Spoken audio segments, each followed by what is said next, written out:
بسم اللہ الرحمن الرحیم۔ السلام علیکم بیٹا۔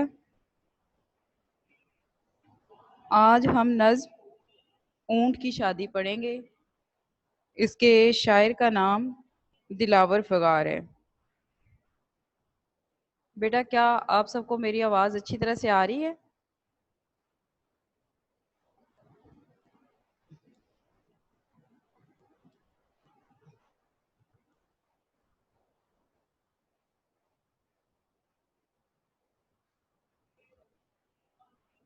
اوکے بیٹا ٹھیک ہے، اپنے ہینڈ ڈاؤن کر لیں۔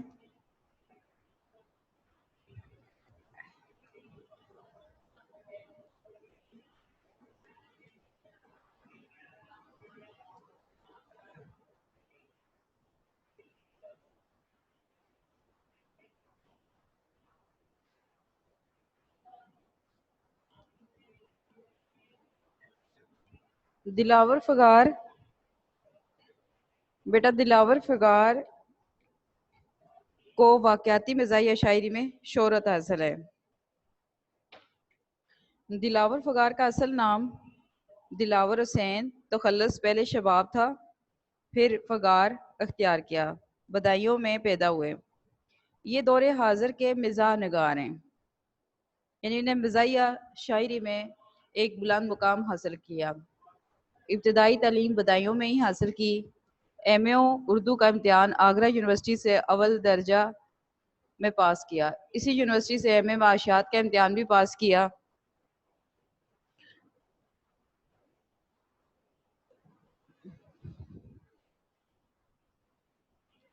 دلاور فغار نے شاعری کا آغاز غزل سے کیا۔ معروف شاعر شکیل بدایوں کے مشورے کے بعد شگفتہ شاعری کی طرف مائل ہو گئے اور اسی شعبے میں کمال حاصل کیا۔ بطور مزاحیہ شاعر انہیں بھارت میں بھی شہرت حاصل تھی۔ 1969 میں ہجرت کر کے کراچی میں منتقل ہو گئے۔ یہاں بھی واقعاتی مزاحیہ شاعری میں انہیں قبول عام یعنی شہرت حاصل تھی۔ دلاور فغار کی حصے مزاح تیز ہے۔ اس لائن کو آپ انڈر لائن کریں گے۔ شعر گوئی کی ہنرمندی اور طنز کا مخصوص انداز ان کی شاعری کی شہرت اور مقبولیت کا بڑا سبب ہے۔ یہاں سے لے کر بیٹا یہاں تک آپ نے انڈر لائن کرنا ہے اس لائن کو، یہ تھرڈ پیراگراف کو۔ ان کے شعری مجموعوں میں حادثے، غزلیات، ستم ظریفیاں، شامت اعمال، اداب عرض، انگلیاں فغار اپنی، اثر نو، مطلع عرض خدا جھوٹ نہ بلوائے اور فی سبیل اللہ ایم ہے۔ علاوہ ازیں وہ کراچی کے اخبارات، نوائے وقت، جسارت و مساوات میں منظوم کالم نگاری بھی کرتے رہے۔ منظوم کالم نگاری، شاعرانہ کالم نگاری۔ ان کا تمام مزاحیہ کلام کلیات دلاور فغار کے عنوان سے شائع ہو چکا ہے۔ 1998 میں کراچی میں انتقال فرمائے۔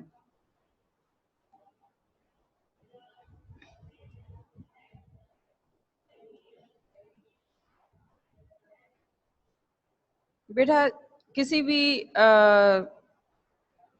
صنف میں مزاح کرنا کوئی مشکل نہیں ہے، اور حصہ نثر ہو یا نظم ہو یا غزل ہو، ان میں مزاح کا پہلو نکلتا ہے۔ تو یہ نظم جو ہے ایک مزاحیہ نظم ہے، اور اس میں انہوں نے ایک انوکھے اور چھوتے موضوع پر مزاح کیا ہے کہ ایک اونٹ کی شادی ہو رہی ہے اور اس کی خبر اخبار میں پڑھ کر بہت حیرت ہوئی۔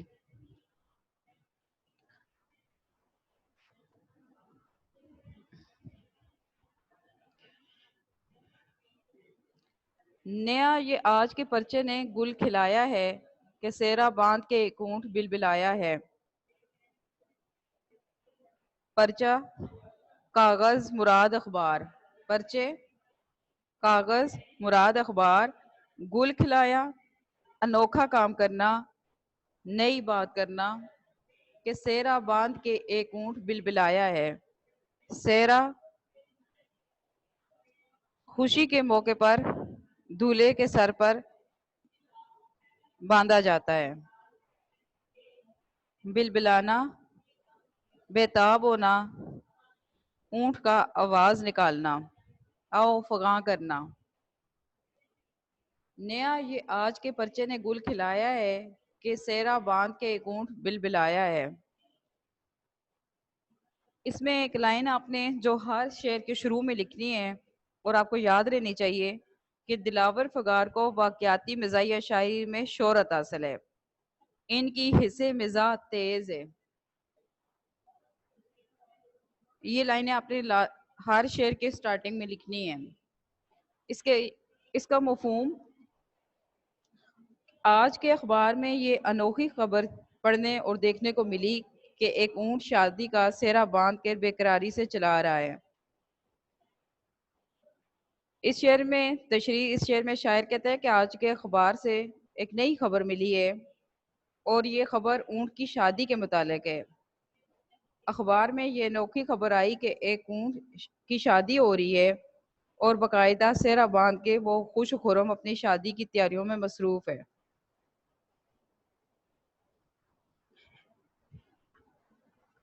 کہ پہلے تو خبریں ہوتی ہیں اور اعلیٰ خاندان کے افراد کی شادی کی خبریں شائع ہوتی تھیں اور ان کے سیروں سے سجی تصاویر اخبارات کی زینت بنتی تھیں، لیکن آج معمول سے ہٹ کر یہ انوکھی تصویر خبر قائرین کے لیے خوشی اور مسرت کا باعث بن رہی ہے کہ ایک اونٹ خوب سج کر اور چہرے پر سہرا سجائے کھڑا ہے۔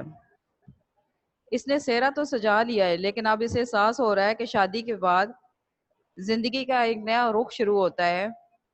پہلے تو اس نے شادی کی کہانیاں سنی تھی، لیکن اب وہ اس کہانی کا خود ایک کردار بن چکا ہے اور آئندہ آنے والی مشکلات کو دیکھ کر وہ بلبلا رہا ہے، تڑپ رہا ہے، خوب پریشان ہو رہا ہے۔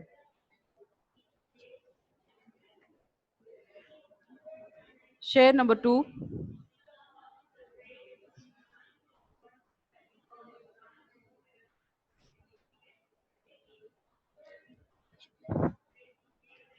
کبھی کبھی تو بڑا بے مہار ہے سہرا۔ شعر نمبر 2۔ شتر کے گھر میں پیام بہار ہے سہرا، کبھی کبھی تو بڑا بے مہار ہے سہرا۔ شتر اونٹ، شتر اونٹ، پیام بہار، خوشی کا پیغام، بہار کا پیغام، بے مہار، بے قابو، بغیر لگام کے۔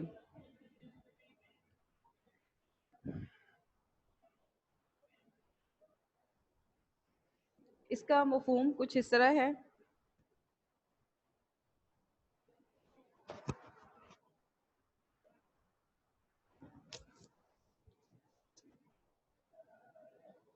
کہ ہمارے دولہے میاں کے گھر میں شادی خوشیوں کی خبر لے کر آئی ہے، اور یہ سہرا بھی کیا آزاد چیز ہے کہ جانور بھی اس کی لپیٹ میں آ جاتے ہیں۔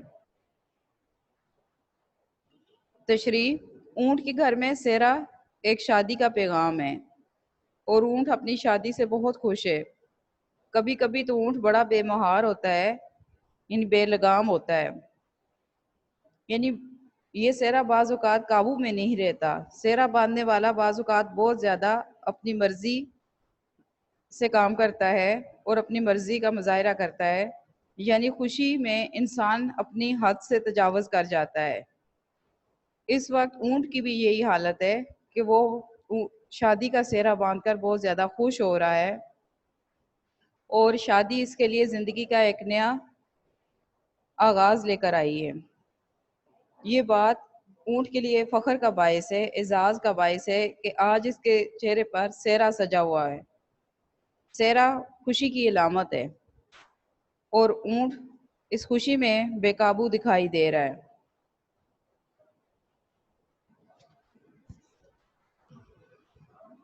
شعر نمبر 3۔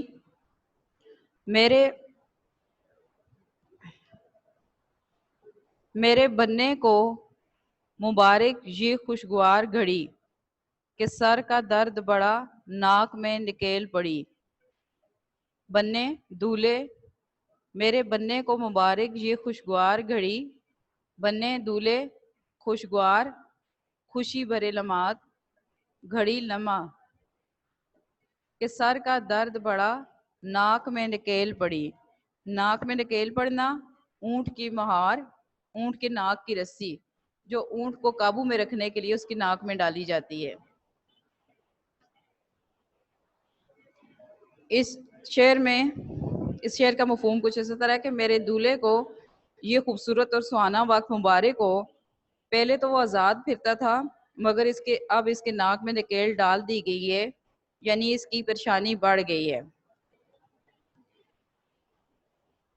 دلاور فغار اس شعر میں کہتے ہیں کہ میرے دولہے میاں اونٹ کی زندگی کی خوشگوار لمحات مبارک ہوں، کیونکہ ایسے لمحات کسی بھی فرد کی زندگی میں عام طور پر بہار لے کر آتے ہیں۔ جب وہ خوب بن سنور کر اپنی شریک حیات کو لینے کے لیے اس کے در پر چلا جاتا ہے، اس موقع پر اسے مبارکباد دینے والوں میں اس کے گھر والے، اس کے عزیز و اقارب اور اس کے دوست سبھی ہوتے ہیں، اور اس کو شادی کے موقع پر ان خوشگوار لمحوں میں مبارکباد دے رہے ہوتے ہیں۔ دولہے میاں کے چہرے پر خوشی ہوتی ہے، دولہا خوشی سے سب کو مل رہا ہوتا ہے، مگر اس کی ناک میں نکیل ڈال دی گئی ہے۔ ساتھ ہی شاعر کہتے ہیں کہ اب اسے قابو میں کر لیا گیا ہے اور پریشانی اس کے چہرے سے صاف ظاہر ہو رہی ہے، کیونکہ شادی ایک بہت بڑی ذمہ داری ہے اور اس کے بعد اس پر ذمہ داریوں کا بوجھ پڑ گیا ہے اور پریشانیاں بڑھ گئی ہیں، یعنی شادی کے بعد پریشانیاں بڑھ جاتی ہیں اور ذمہ داری میں اضافہ ہو جاتا ہے، اور یہ اونٹ کے لیے بھی پریشانی کا باعث ہے۔ سمجھ لیا تھا جسے جانور سواری کا، وہ اونٹ بوجھ اٹھائے گا ذمہ داری کا۔ مفہوم: اونٹ وہ جانور ہے جسے ہم محض سواری کے جانور کے طور پر جانتے ہیں۔ اب معلوم ہوا کہ جانور بھی انسانوں کی طرح کسی کی کفالت کی ذمہ داری اٹھا پائے گا۔ تشریح: دلاور فغار کہتے ہیں کہ ہم نے اپنے طور پر تو یہ جان لیا تھا کہ اونٹ صرف ایک ایسا جانور ہے جو انسانوں کا بوجھ اٹھاتا ہے، سامان اٹھاتا ہے، صحرا میں سفر کے کام آتا ہے، اور اسی وجہ سے اس اونٹ کو صحرائی جہاز بھی کہا جاتا ہے۔ صحرائی علاقوں میں سفر کے لیے اونٹ سے بہتر اور کوئی سواری نہیں ہوتی۔ دور دراز علاقوں میں سفر کے دوران جو ساز و سامان اٹھا کر لے جایا جاتا ہے اس کے لیے اونٹ ہی کام آتا ہے۔ دلاور فغار کہتے ہیں کہ جب سے میں نے اخبار میں یہ خبر پڑھی ہے کہ اونٹ کی شادی ہو رہی ہے تو سوچ رہا ہوں کہ یہ غریب اونٹ بیچارہ اتنی بھاری ذمہ داری کا بوجھ اٹھا پائے گا، یعنی کہ شادی ایک بہت بڑی ذمہ داری ہوتی ہے اور اس کی اب کیا حالت ہوگی، اس پر بہت بڑی ذمہ داری ڈل گئی ہے۔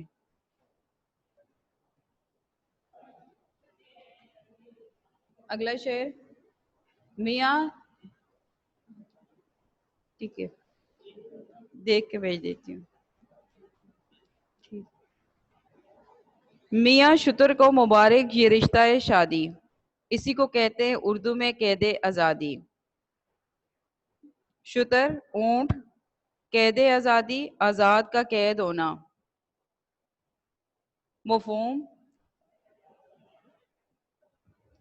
میاں اونٹ کو یہ شادی خانہ بادی مبارک ہو، لیکن اسے یہ معلوم نہیں کہ اردو میں شادی کو تمام آزادیوں کے ختم ہونے سے موسوم کیا جاتا ہے، یعنی اردو میں اس کو آزادی کے ختم ہونے کا نام دیا جاتا ہے۔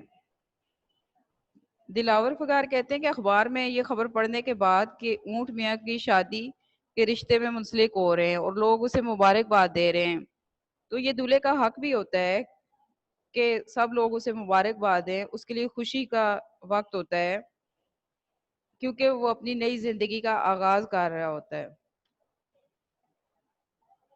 لیکن وہ کہتے ہیں کہ میاں اونٹ کو سمجھانے کے انداز میں کہتے ہیں کہ پہلے تو ہر دولہا خوش دکھائی دیتا ہے اور اپنی زندگی کے سفر کا آغاز کرتا ہے، لیکن اصل میں اس کی آزادی ختم ہو رہی ہوتی ہے اور اس کو قید میں ڈالا جا رہا ہوتا ہے، یعنی اس کی تمام آزادیاں چھن جاتی ہیں۔ شادی کے بعد لوگ عموماً اپنی مرضی اور آزادی کے تحت زندگی نہیں گزار سکتے، ان کو اپنی شریک حیات کا مشورہ بھی ضروری ہوتا ہے اور ہر معاملے میں اس کا ساتھ دینا پڑتا ہے۔ اس لیے شاعر نے اردو زبان میں ایسی آزادی کو قید آزادی کا نام دیا ہے۔ یہ بیٹا آپ نے یہ اس کے تمام جو مصرے ہیں ایم سی کیو کے طور پر بھی یاد کرنے ہیں۔ یہ اسی طرح سے آپ کو ایم سی کیو میں آئیں گے کہ رشتہ شادی کو اردو میں کیا کہتے ہیں، تو یہ قید آزادی کہتے ہیں، آزادی کی قید۔ میاں شتر نئی گاڑی لیے سفر کو چلے، مجھے خوشی ہے کہ تم آگے پہاڑ تلے۔ اس نظم میں بہت زیادہ محاورے استعمال ہوئے ہیں، جیسے نکیل پڑنا، بے مہار، پہاڑ تلے، یہ تمام محاورے ہیں۔ اونٹ کس کروٹ بیٹھے گا، تو پہاڑ تلے آنا مراد قابو میں آنا۔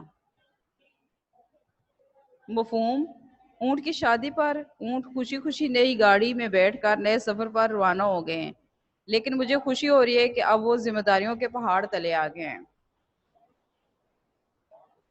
دلاور فغار کہتے ہیں کہ دولہا بن کر گاڑی میں سوار ہو کر بڑی خوشی محسوس ہوتی ہے، اور یہ سفر اس کی زندگی میں ایک بہت بڑی تبدیلی کا باعث ہوتا ہے۔ اس سفر کے بعد اونٹ میاں ایک بہت بڑی ذمہ داری کی زندگی گزارنے والے بن جائیں گے۔ اب وہ صرف اپنے بارے میں نہیں سوچیں گے، بلکہ ان کے ساتھ ان کی شریک حیات بھی ہوگی، اس کے بارے میں بھی فکر مند دکھائی دیں گے۔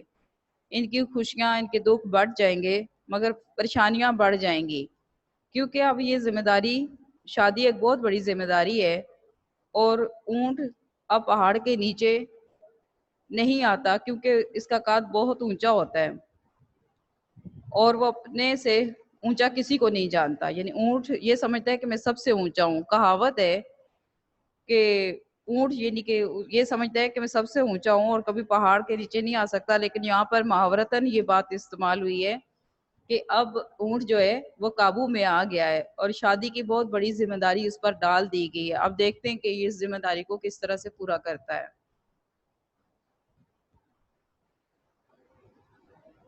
آخری شعر اس نظم کا، مجھے بیاہ کی تصویر بھیج دیں جھٹ پٹ، یہ دیکھنا ہے کہ بیٹھے ہیں آپ کس کروٹ۔ بیاہ شادی، جھٹ پٹ فوراً دیکھتے ہیں کہ بیٹھے ہیں آپ کس کروٹ، کہ معاملے کا انجام تک پہنچنا، کہ اس معاملے کا کیا انجام ہوگا، شادی کا انجام کیا ہوگا۔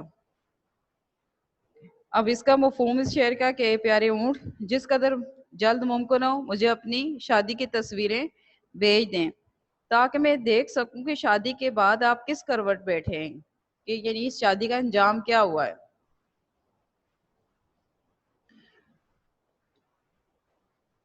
دلاور فغار کہتے ہیں کہ اونٹ میاں، مجھے آپ کی شادی کی خبر سن کر بہت خوشی ہوئی، مجھے بڑا شوق تھا کہ میں بھی دیکھوں کہ اونٹ میاں کی شادی کے بعد کیا حالت ہے۔ اکثر لوگ یعنی کہ شادی کے بعد اس کی تصویریں دیکھنے کے لیے بڑے بے چین ہوتے ہیں، بے قرار ہوتے ہیں، اور سب کوشش کرتے ہیں کہ ہر کوئی شادی کی تصویریں دیکھے، اور ان سے اندازہ لگا رہے ہوتے ہیں کہ دولہا دلہن جو ہیں وہ کس طرح سے اپنی شادی کے بعد اپنی زندگی کا آغاز کر رہے ہیں، اور ان کے چہرے کے تاثرات کیا ہیں۔ تو پھر اس پر ہر کوئی اپنا اپنا جائزہ پیش کرتا ہے، تبصرہ کرتا ہے۔ تو یہاں پہ شاعر کہتے ہیں کہ آپ بھی مجھے اپنی شادی کی تصویریں بھیجیں تاکہ میں اندازہ لگا سکوں کہ آپ کس کروٹ بیٹھے ہیں، یعنی کہ معاملے کا کیا نتیجہ برآمد ہوا ہے۔ کہ گھریلو ذمہ داریاں پڑھنے کے بعد احساس ذمہ داری انسان کو بوڑھا کر دیتی ہے، پریشان کر دیتی ہے، تو انسانوں پر تو اس کا بہت اثر ہوتا ہے۔ تو کہہ رہے ہیں کہ اونٹ کی زندگی پر اس کا کیا اثر پڑا ہے، میں یہ دیکھنا چاہتا ہوں۔ بیٹا اس میں سارا آپ نے یہ بتانا ہے کہ یہ ایک اخبار میں ایک واقعہ تھا، یعنی کہ شاعر نے اخبار میں ایک خبر پڑھی کہ ایک اونٹ کی شادی ہو رہی ہے، یعنی تمام لائنیں آپ نے اسی انداز میں سٹارٹ کرنی ہے، اور شادی ایک بہت بڑی ذمہ داری ہے، تو اس کو نبھانا کوئی آسان کام نہیں ہے، اس سے انسان کی زندگی میں بہت بڑی تبدیلی آ جاتی ہے۔ تو شاعر کہتا ہے کہ اونٹ یعنی کہ بہت زیادہ بوجھ اٹھانے والا جانور سمجھا جاتا ہے، لیکن شادی کا بوجھ کیا وہ اٹھا پائے گا۔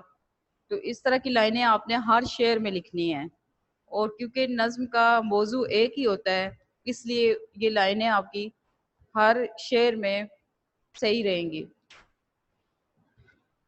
نظم میں یہ کوشچن آنسر ہیں آپ کے نوٹس میں، ان کے آنسر لکھے ہوئے ہیں۔ نظم میں شاعر نے نیا گل کھلانے کا ذکر کر کے کس طرف اشارہ کیا ہے؟ نظم اونٹ کی شادی میں نیا گل کھلانے سے شاعر کی مراد یہ ہے کہ آج کے پرچے میں انوکھی خبر چھپی ہے کہ ایک اونٹ سیرا باندھ کے بلبلایا ہے۔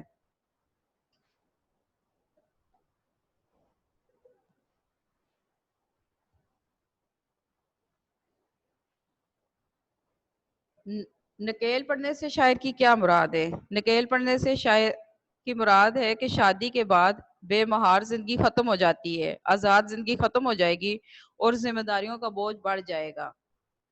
شاعر نے سر کا درد بڑھنے کی وجہ کیا بتائی ہے؟ شاعر نے سر کا درد بڑھنے کی وجہ شادی بتائی ہے، کیونکہ شادی کے بعد ذمہ داریاں بڑھ جاتی ہیں اور سر کا درد بھی بڑھ جاتا ہے۔ نظم کے آخری شعر میں شاعر نے کس ضرب المثل کی طرف اشارہ کیا ہے؟ نظم کے آخری شعر میں شاعر نے مشہور ضرب المثل اونٹ کس کروٹ بیٹھتا ہے کی طرف اشارہ کیا ہے۔ نظم اونٹ کی شادی کس شاعر نے لکھی؟ دلاور فغار۔ دلاور فغار۔ نظم کے پہلے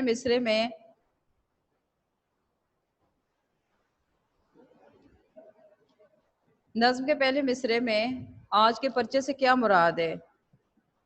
آج کا اخبار۔ کھلانا کا مطلب ہے عجیب و غریب کام کرنا۔ شتر کے گھر میں کیا آیا ہے؟ پیام بہار۔ اردو میں قید آزادی کسے کہتے ہیں؟ شادی خانہ آبادی کو۔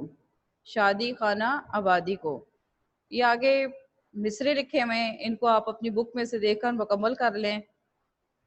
اور اعراب ہیں بلبلانا، خوشگوار، نکیل، شد، کروٹ۔ یہ معنی ہے آپ کے گل کھلانا، عجیب و غریب کام کرنا، انوکھا کام کرنا، بے مہار، بے قابو، نکیل پڑنا، ناک میں رسی ڈالنا، قابو میں کرنا۔ قید آزادی، آزاد کی قید، آزادی کی قید۔ کس کروٹ بیٹھنا؟ کسی کروٹ بیٹھنا، معاملے کا انجام تک پہنچنا۔ بیٹا یہ نظم آپ نے پڑھ لی ہے، اس سے اگلی نظم جو ہے وہ میں نے اس سے پہلے آپ کو پڑھا دی تھی۔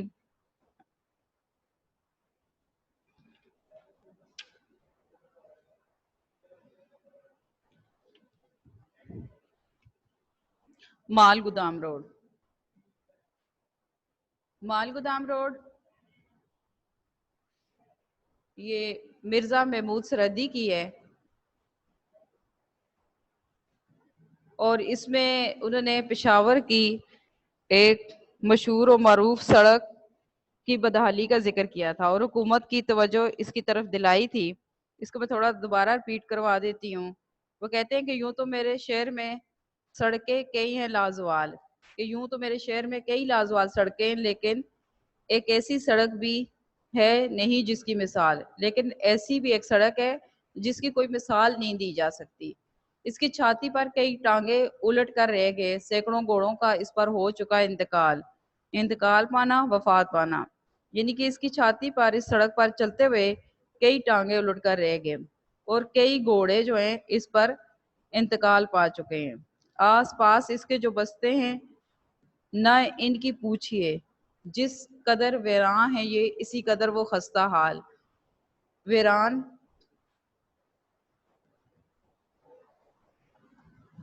سنسان، خستہ حال، برے حال میں۔ یہاں پر آس پاس جو رہنے والے ہیں ان کی حالت نہ پوچھئے، جس قدر اس سڑک کی حالت خراب ہے اسی طرح ان لوگوں کی حالت بھی خراب ہے۔ رونقیں ہی رونقیں ہیں جس طرف بھی دیکھیے، رونق چہل پہل، چیخنے لگتے اس پر شام ہوتے ہی شغال، شغال گیدڑ۔ یعنی کہ دن کے وقت تو اس سڑک پر رونق رہتی ہے، لیکن جیسے ہی شام ہوتی ہے تو اس سڑک پر ویرانی ہو جاتی ہے، گیدڑ رات کو چیخنے لگتے ہیں۔ یہ ویرانی کے شغال کے چیخنے سے مراد ویرانی کا شو کرنا ہے، ویرانی کو ظاہر کرتے ہیں۔ تو آپ نے ایم سی کیو میں ویرانی کے لفظ پہ ہی ٹک کرنا ہے. لاریاں پٹرول کی دیکھو گے اس وقت صبح و شام، ورنہ انسان تو اس پر نظر آتا ہے خال خال، کم کم. یعنی کہ صبح و شام تو اس پر بہت زیادہ رونق رہتی ہے اور پیٹرول سے چلنے والی گاڑیاں چلتی ہیں، لیکن اس پر انسان بہت کم ہی چلتے ہوئے نظر آتے ہیں. اس میں ایسی کھائیاں، ایسے ایسے غار ہیں، کھائیاں گڑے، غار گڑے دفن ہو سکتا ہے جن میں آدمی بعد از وصال، وصال بعد از وصال مرنے کے بعد، کہ اس میں ایسی ایسے گڑے اور کھائیاں ہیں کہ مرنے کے بعد کسی بھی آدمی کو ان میں دفن کیا جا سکتا ہے. ڈگمگا جاتے ہیں ریڑے، لڑکھڑا جاتی ہے جیپ. ڈگمگانا توازن برقرار نہ رکھ سکنا، لڑکھڑانا لرزنا، کانپنا. واپس آ جائے سلامت سائیکل کی کیا مجال، مجال ہمت. اس پر چلتے ہوئے اکثر ریڑے اور جیپیں اپنا توازن برقرار نہیں رکھ سکتی، اور سائیکل والا سلامت واپس آ جائے سڑک پر چلتے ہوئے، اس کی ایسی کیا مجال ہے. میںہ برس جائے تو چل سکتی ہے اس پر کشتیاں، میںہ بارش ڈوب جانے کا بھی ہو جاتا ہے اکثر احتمال، احتمال اندیشہ امکان. یعنی کہ مال گودام روڈ پر بارش ہو جانے کے بعد اس قدر پانی جمع ہو جاتا ہے کہ اس میں کشتیاں چلائی جا سکتی ہیں اور ڈوبنے کا خطرہ بھی ہوتا ہے. اس کی ڈھلوانوں پر موٹر کا دھڑک جاتا ہے دل، اس کے موڑوں پر لرز جاتے ہیں اکثر باکمال. ڈھلوان نشیب اترائیاں، دھڑک دل دھڑک جانا، خوف زدہ ہونا، پریشان ہونا. اس کے موڑوں پر لرز جاتے ہیں، کام جاتے ہیں اکثر باکمال ہنرمند.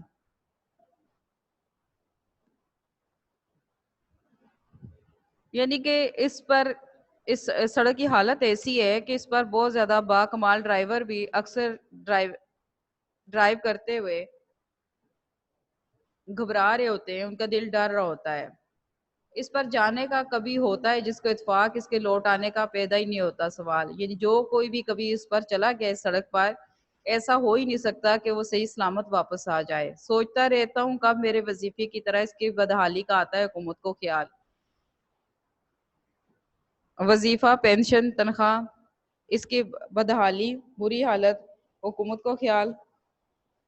شاعر اس میں کہتا ہے کہ میں اکثر سوچتا رہتا ہوں کہ میرے وظیفے کی طرح حکومت کو کب اس کی بری حالت کی طرف کوئی خیال آتا ہے. بیٹا اس کے تمام سوال جواب جو ہیں آپ کے نوٹس میں لکھے ہوئے ہیں، ایم سی کیو بھی. اس کو پڑھنے کے بعد یہ دونوں نظمیں میں نے آپ کو پڑھا دی ہے، ریوائز کروا دی ہیں. آپ نے اچھی طرح سے اس کی سٹارٹنگ کی 4 لائنیں اچھی طرح سے یاد کر لینی ہے تاکہ وہ ہر شعر میں آپ ڈال سکو، اور وہ سب کی سب اسی طرح سے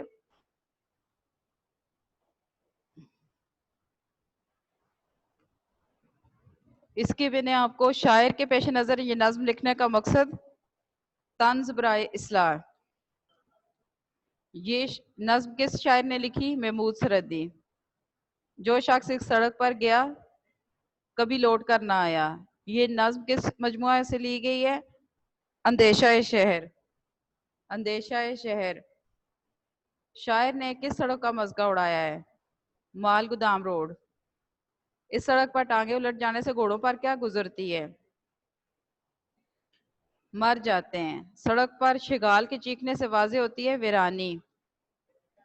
مصروں سے آپ نے ان لائنوں کو مکمل کرنا ہے. یہ آپ کی نظم جو ہے یہاں پہ کمپلیٹ ہو گئی ہے. اب آپ نے مکمل ہو گئی ہے. اس کے تمام ایم سی کیو، تمام مفہوم اچھی طرح سے یاد کر لینے، اور اس کی سٹارٹنگ کی 3-4 لائنز یاد کر لیتی ہیں. آپ نے جتنے بھی آپ کو ہوم ورک دیا گیا تھا وہ آپ نے ٹائم پہ جمع کروانا ہے، اور یہاں سے آپ نے پیپر اور ہوم ورک لے کر جانا ہے. بیٹا آفس ہر وقت کھلا ہوتا ہے، آپ آ کر لے کر جا سکتے ہیں. اب ٹھیک ہے، میں بچوں سے کوشچن